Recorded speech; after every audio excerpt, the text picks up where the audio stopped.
So, welcome to the Ultimate Financial Advisor Show, a place where financial advisors can learn how to put together the skill set and the mindset to skyrocket their financial practice. As you have been listening to us, myself, Daniel Hanzelka, and Dr. Jack are talking about some of the challenges and issues that financial advisors find themselves in. And today we have a great show for you. Dr. Jack is going to share an example of one of advisors that he was working with and some of the challenges and the challenge that he had. Well, thank you, Daniel, and it's always a pleasure to be with you on this program because of the value that you're providing, for financial advisors, which is the same kind of thing that I'm interested in doing. So I would give you an example of a case that probably resonates with most of your listeners. A financial advisor called me and said that he wasn't having an issue with how much money he was making or how many clients he had. That was not a problem. The problem he was having were the side effects of doing the business. In his case, he was so anxious that he would get really nervous on Sunday night. He couldn't even sleep, anticipating all the stresses and strains he'd have to deal with coming into the office on Monday. His wife said he was more irritable at home. He was afraid to ever take a day off because he thought that he couldn't trust his associates to handle all the business. And he didn't know what he was going to do. So that's really how he presented himself to me. Go ahead. Wow. So, I mean, do you find that these pressures, and again, as a former financial advisor, I can totally identify with some of that. And there were periods and times sometimes where the stress goes way up.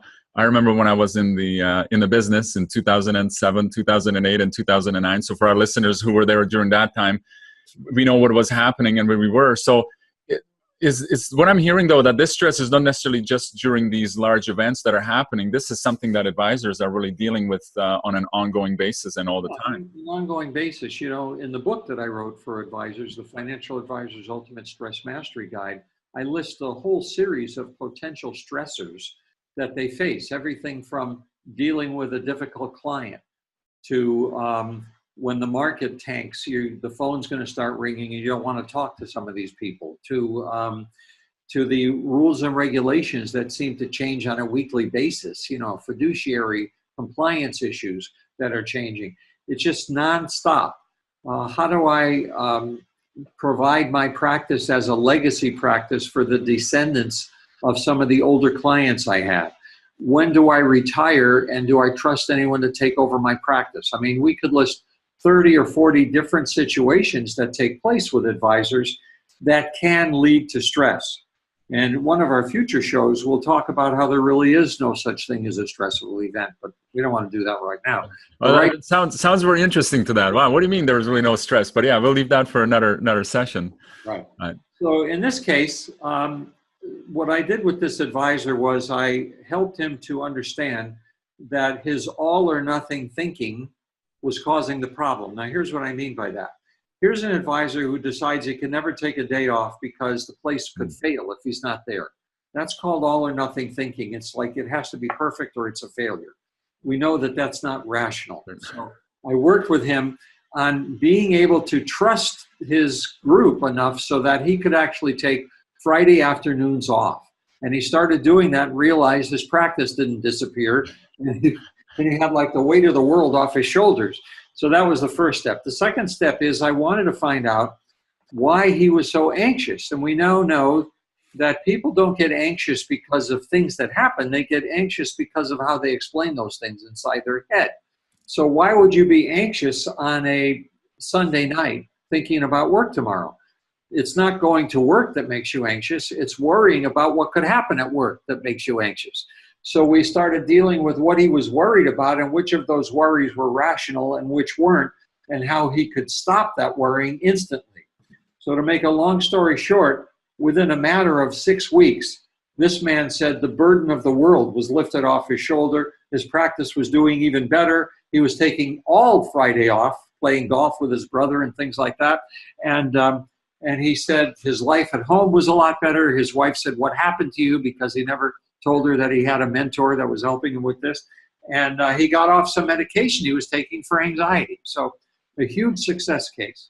Wow. So what I'm actually hearing is that you can perform better by doing less.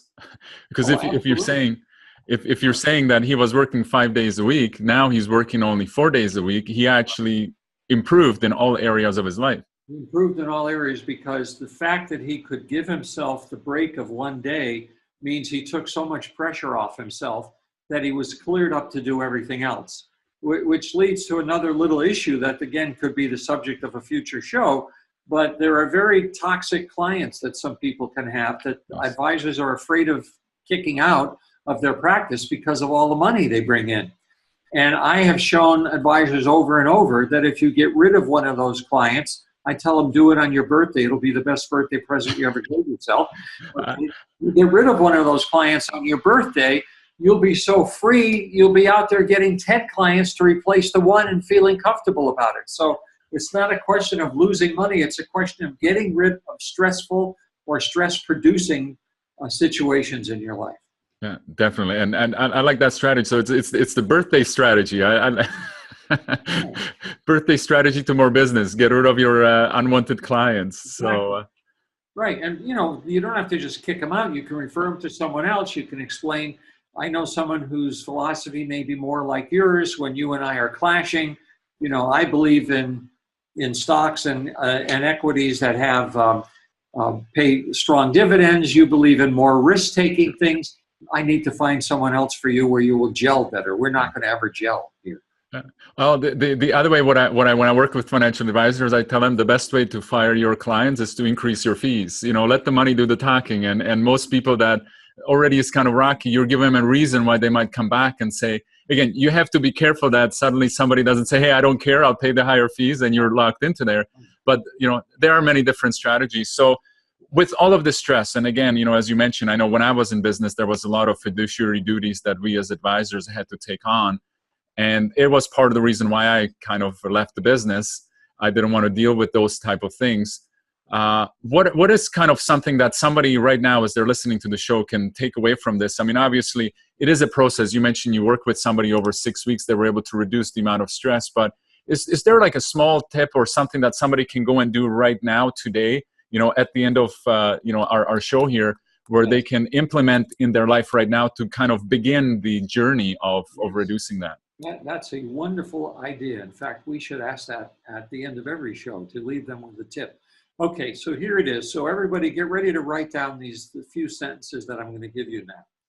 When you're feeling stressed about anything, whether it's at work, at home, wherever it is, write down what you're feeling stressed about and what your thoughts are about it. So for example, I'm feeling stressed because the stock market has been crashing, and I know that one of my clients that's very difficult is going to be calling me and telling me I should have been clairvoyant and predicted this. Okay. So my question is, what are you saying to yourself about this? What I'm saying is, he's going to embarrass me. He's going to put me down. I don't want to listen to the phone call. I want to avoid the phone call. So the first question to ask yourself is the thing I'm worried about highly probable to happen, or is it just something I'm worried could happen? Like, have you ever been called by him before? And if the answer is yes, well, then it is highly probable and you have to move to another strategy. But in most cases, we worry about things that will never happen. Okay?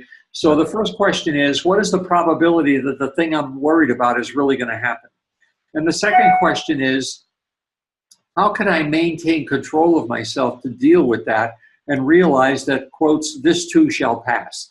It's only a matter of time. It'll go and I can move on with what I'm doing.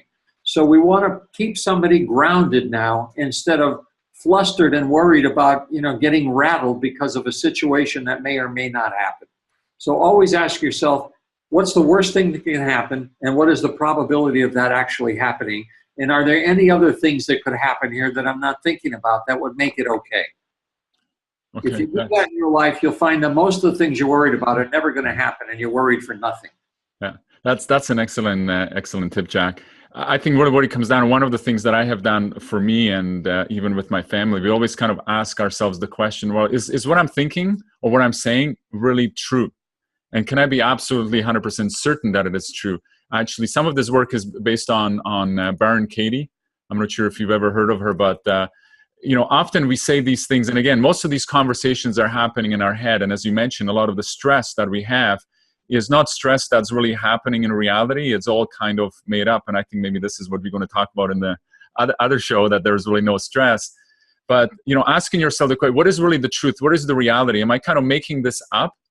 Am I telling myself a story, or is this actually based on truth and facts? That's excellent, because what people do, and the research shows almost 90% of the time, is they make up a story and then believe it because they said it to themselves. That doesn't make it true. Yeah. It's just a story. We call that mind reading. You're deciding what someone's thinking about you, and you have no proof of that. You've just decided it. Or catastrophizing is predicting that something awful is going to happen to you, even though you have no evidence to support it. You give yourself the what if syndrome. Well, what if it does, Okay, well then if you're going to keep saying what if, we need to stop saying what if, because it doesn't mean it's going to happen because it went into your head. Yeah. Your brain is sort of, you're the captain of the ship and the brain just takes orders from you. So if you're thinking some negative, evil thought, your brain goes along with it. It doesn't mean it's accurate because it was in your head. Yeah. 100%. So, Dr. Jack, this has been awesome, talking about this. And I think we're giving some, great tips for advisors that are having these challenges. And when we're talking about stress and overwhelm, I think that happens all the time. People sometimes are living into it, kind of more of a chronic way. Sometimes it happens that there are times. But what I'm really getting out of this is making sure that you become aware of really what is it that you're telling yourself, and is that really based on the truth, on the reality that is actually happening, or is this just something that you're making, kind of a, stressful situation in your head that's not really based on any types of facts? Yeah, here's what we call it technically. It's anticipatory anxiety. You're anticipating something bad is going to happen even though it hasn't, and you're getting anxious as if it's already happened. So you have to stop yourself, take a deep breath and say, wait a minute, do I have any real proof that this is going to happen? And are there any other possibilities that I haven't thought about that could make this okay? And then 90% of the time people calm down. Yeah. So the biggest key is just to kind of slow down, re-examine some of the thoughts that somebody has, and start asking themselves these questions, and write things down. I think that's kind of the important part. Write things down, because often we think a lot of thoughts, but we never speak them or write them down. Writing is one way of kind of speaking it, and then you're looking at it going, hey, is this really what's happening or not? So that has been really great.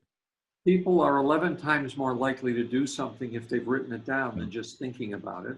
That's what research shows. And number two, remember, it's always what you say to yourself that causes the problem or makes you happy or whatever the emotion is. It's never the situation. It's what you say to yourself. Or the person, but let's not even go there. So this has been great. Well, it's been great chatting with you, Jack, and looking forward to our next conversation. And you know what, our listeners, stay tuned to this, as we're going to be sharing more and more information regarding. Now, I know at the end of the show, let's just kind of leave some information. If people have some questions, how can they get hold of you, Jack? What would be the best way? Contact me if they want to phone me in the States. The number is 949 area code 481-5660. And if I'm not there, I have a voicemail that I will respond to every call. Leave their name and number clearly, or they can email me at drjack@advisingtheadvisors.com. All right, awesome. And for me, if they're interested in learning about a course they can take that expands upon all of this, they can go to www.developthemindsetofachampion.com. Okay, awesome. And for me, if you want to call me, my number is 416-875-1505. And my email is daniel@resetyourmoney.com.